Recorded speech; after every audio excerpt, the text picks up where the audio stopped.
Bonjour les Capricornes, je suis ravie de vous retrouver pour votre tirage pour ce mois de juin 2026.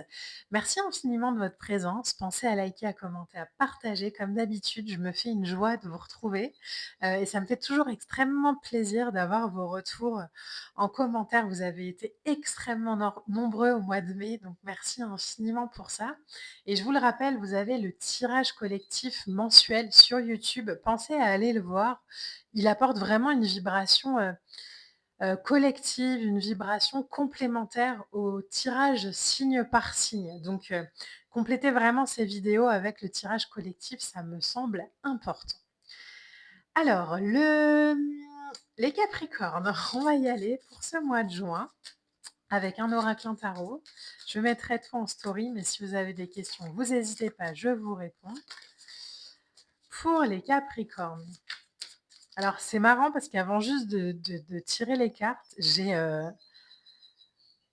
dire un vertige, mais c'est pas un vertige, je vais tomber dans les pommes, hein. J'ai la sensation qu'au mois de juin, l'énergie pour vous, elle s'accélère, quoi.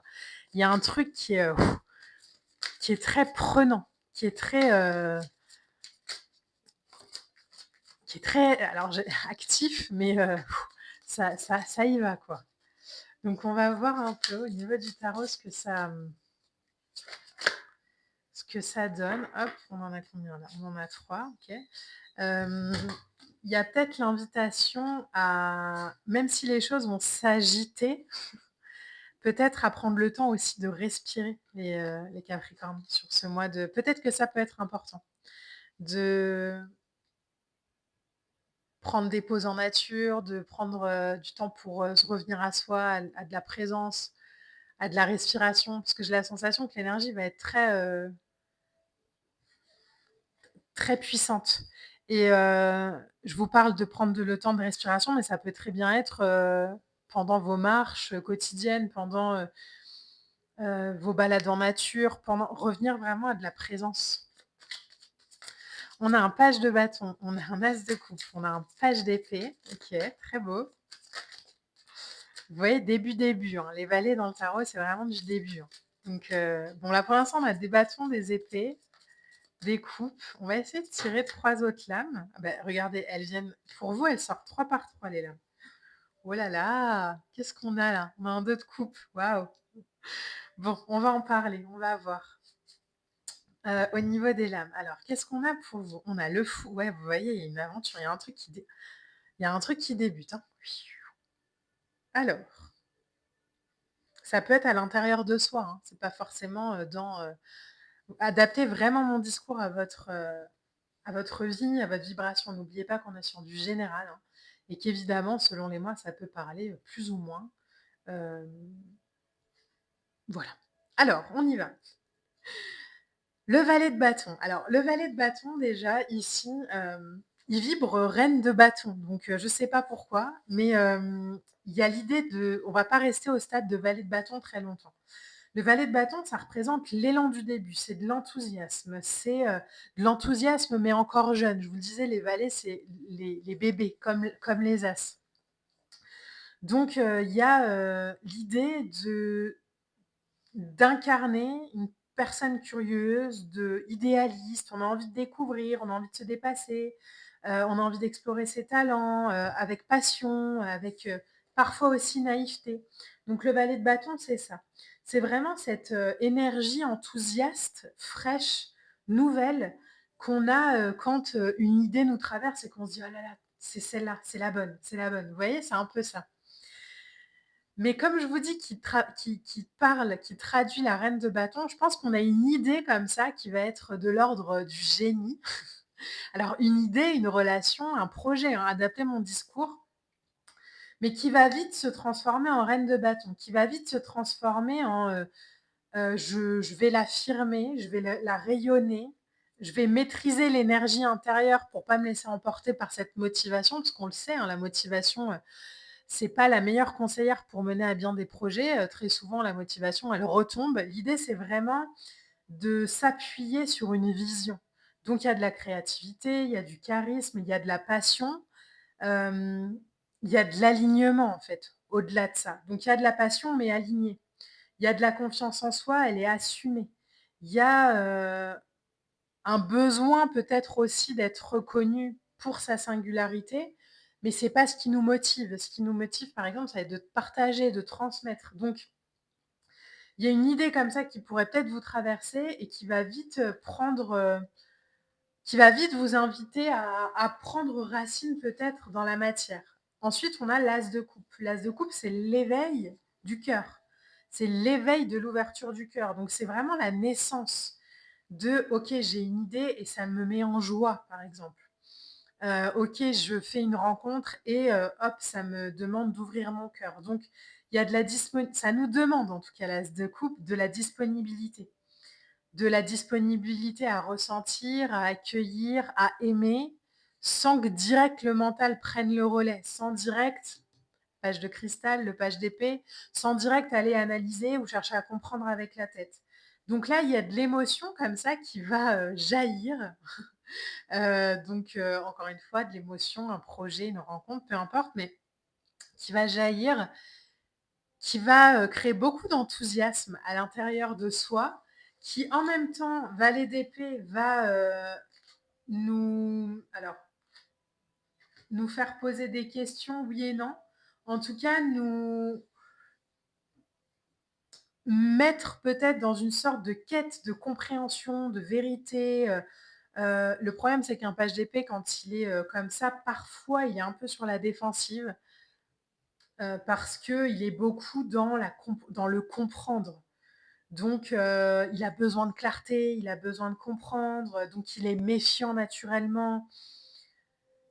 Il a besoin de savoir si c'est cohérent. Il se pose beaucoup de questions. Là où en fait, là, on nous dit les Capricornes, OK, il y a une idée qui vous traverse. Elle va un peu embraser comme ça le truc. Vous allez vous poser beaucoup de questions. L'idée pour contrebalancer les questions, c'est de passer en reine de bâton. C'est de passer en OK, je vois le feu, mais le feu ne me brûle pas. Parce que je suis une reine, parce que je maîtrise, parce que je vois l'élan, parce que je suis aussi conscient que cette motivation qui est là, elle peut retomber à tout moment. Mais l'objectif, c'est pas que ça retombe. L'objectif, c'est le 2 de coupe en 2 de deck. L'objectif, c'est que ça équilibre, c'est que ça nourrisse, c'est que ça échange. Donc, mon idée doit pas me bouffer, mais je dois pas non plus étouffer mon idée avec des questions mentales. Donc, à la place du mot idée, mettez vraiment, encore une fois, je le répète, mais le mot qui résonne le plus pour vous, hein, et la sphère qui résonne la plus pour vous aussi. Cette nouvelle idée-là, je vous disais, elle va pas vous embraser parce que vous allez passer en reine de bâton, mais elle va pas non plus, vous allez pas non plus la tuer dans l'œuf parce que vous allez y mettre beaucoup de questionnements. Pourquoi? Parce que derrière, on a le fou. Parce que vous avez un désir, je crois aujourd'hui, de vivre une nouvelle aventure. Il y a une envie d'aller fleurir ailleurs. L'idée qui est là, c'est celle-ci. D'aller fleurir en suivant son intuition, en ayant conscience, la papesse, hein, en ayant conscience de ce qui nous fait du bien, en s'écoutant, en s'introspectant, heu, peut-être en s'exprimant très peu d'ailleurs, parce que la papesse et le fou, c'est pas les plus grands bavards non plus, hein, du tarot, mais en écoute, en recul, je mature une idée, je mature une émotion avant de l'exprimer. Donc il va y avoir de la patience. Je pense que cette idée, cette relation, ce qui vous traverse, va vous traverser en juin, mais vous allez aussi prendre le temps de la mettre en place dans la matière. Parce que vous, votre objectif, c'est ça. Votre objectif, c'est le fou, c'est de partir à l'aventure, mais pas de partir à l'aventure et de devoir revenir au bout d'une semaine. C'est vraiment dans une dynamique de liberté, dans une dynamique d'évolution, dans un goût du risque qui nous appelle vers l'inconnu, mais qui ne nous met pas en danger. Donc le fou, c'est une énergie comme ça de libération, d'indépendance, même si au départ ça peut sembler un peu instable. En fait, on sait que ça va être instable juste en transit parce que derrière, on a beaucoup d'intuition et qu'on a confiance aussi dans ce qu'on ressent. J'ai la sensation que ça, là, ce qui est en train de se jouer ici, ça vous éloigne de ça. Le 5 de coupe, c'est du manque. Le 5 de coupe, c'est j'ai peut-être longtemps vécu, favorisé. Vous passez j'ai la sensation d'un 5 de coupe à un 2 de coupe et là, vous voyez, les 2 coupes, elles sont debout, hein, sur le 5 de coupe. Donc il y a 3 coupes là qu'on va laisser par terre pour aller vers un 2 de coupe, vers de l'harmonie, vers de l'union, vers de, la réalisation. Le 5 de coupe, très souvent, c'est, tout ce qui va être, le manque, je vous le disais, mais aussi des difficultés peut-être à lâcher le passé, à fixer sur ce qui a été brisé, sur ce qui manque, et j'ai la sensation que ça, c'est une dynamique que vous avez longtemps entretenue où, on s'est peut-être, alors ça peut être soit avec soi-même, je me suis longtemps jugée comme pas à la hauteur, pas capable, nulle, bref, tous ces discours, hyper, intéressants qu'on peut avoir par rapport à soi. Mais, ça peut aussi être, je suis restée dans une relation en fait où je vivais beaucoup de retrait, où je vivais beaucoup de fermeture, où, j'étais beaucoup dans la souffrance, dans le rejet, dans l'abandon. En fait, on appuyait beaucoup sur mes blessures. Sauf que moi, aujourd'hui, j'ai envie de ça, j'ai envie d'air, j'ai envie de liberté, j'ai envie de réussite, j'ai envie d'amour. Donc je vais laisser cette relation ça et pour moi, le 5 de coupe, c'est vraiment quelque chose que vous laissez derrière vous. Donc c'est peut-être pour ça aussi que cette idée, elle va prendre, un peu de temps pour se mettre en place dans la matière, parce qu'elle vous demande peut-être de, lâcher quelque chose, alors une croyance, une idée, une relation, peu importe, mais là, vous allez avoir le déclic, la compréhension, le: «Ah OK, bon, bah, c'est maintenant. OK, c'est ça, j'y vais». Soit parce que l'idée qu'on vous propose ou que vous avez, elle vous alors la phrase qui vient, c'est: «vous ramène à la vie», mais di je mets des guillemets là-dessus, hein, mais ça peut aussi être, en fait, je me sentais pas vibrer dans ma vie et là, j'ai un truc qui me traverse. Je rencontre quelqu'un, ça peut être un coup de foudre, hein, parce qu'on a le 2 de coupe, l'as de coupe, hein, donc ça peut être, un coup de foudre et en fait, j'ai le déclic, quoi, pour, lâcher alors pour mettre dehors ce qui est plus utile à mon évolution. Donc il y a pas de «je subis» là, il y a du «je décide». Donc s je sais pas, voyez comment ça résonne pour vous. Mais en tout cas, l'énergie s'active pour vous. Alors les Capricornes, on va prendre 2 cartes oracles, je vais les mettre comme ça. Je vous laisse choisir une des 2. Vous pouvez choisir une carte, pour, la s une des sphères, sentimentales, professionnelles, ce que vous voulez, la deuxième pour une autre. Vous pouvez choisir les 2. Je vous laisse, 2 petites secondes et puis on va aller retourner les lames pour voir un peu, les messages des oracles. Alors, la première carte, pour vous, la première carte oracle, waouh, c'est la carte de la gratitude. Vous voyez, il y a quelque chose qui descend du ciel, qui tombe du ciel, en fait et qui, du coup, permet de se rendre compte que, mais en fait, c'est pas, que j'ai une vie nulle, c'est que je suis pas dans le bon environnement pour fleurir.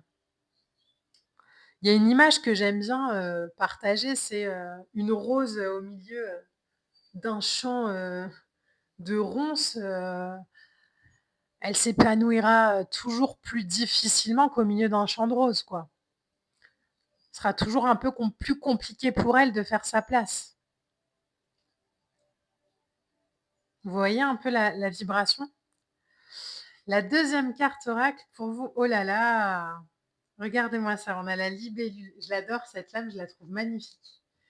Je trouve que la je sais pas, l'énergie, est très jolie et on a, du coup ce changement, cette modification, cette évolution. Pour moi, là, ça parle d'évolution davantage que de changement. Le changement, on a souvent l'impression que c'est un truc qu'on va subir parce que ça demande, je dois, heu, quitter un truc pour avoir un autre. Quand on le voit en termes d'évolution, par exemple, la chenille, elle, quitte pas, ses pattes ou elle quitte pas le sol pour avoir des ailes. C'est une évolution. Vous voyez un peu la vibration? Donc il y a vraiment ce truc dans l'énergie pour vous les Capricornes, je suis pressée d'avoir vos retours parce que j'ai la sensation qu'il y aura un avant, un après ce mois de juin. Il y aura, OK, J'ai peut-être eu beaucoup de prise de conscience, sur, le début d'année, 2026. J'ai compris des choses, j'ai peut-être pas osé tout le temps. Heu, j'ai eu des déclics peut-être au mois de mai, des opportunités, des perceptions différentes et là, sur ce mois de juin, en fait, je l'ancre définitivement dans la matière et je me dis que, ben, pour aller vers ce qui me fait du bien ou ce que je désire, heu, il faut que j'accepte d'avancer même si, les autres ou, une énergie du passé ne suit pas. Donc c'est très beau les Capricornes, j'espère vraiment que ce tirage pourra vous parler au mieux. On n'hésite pas, on like, on partage et on commente. On se retrouve très vite pour de prochaines vidéos. Moi, je vous embrasse et je vous dis à bientôt. Bye.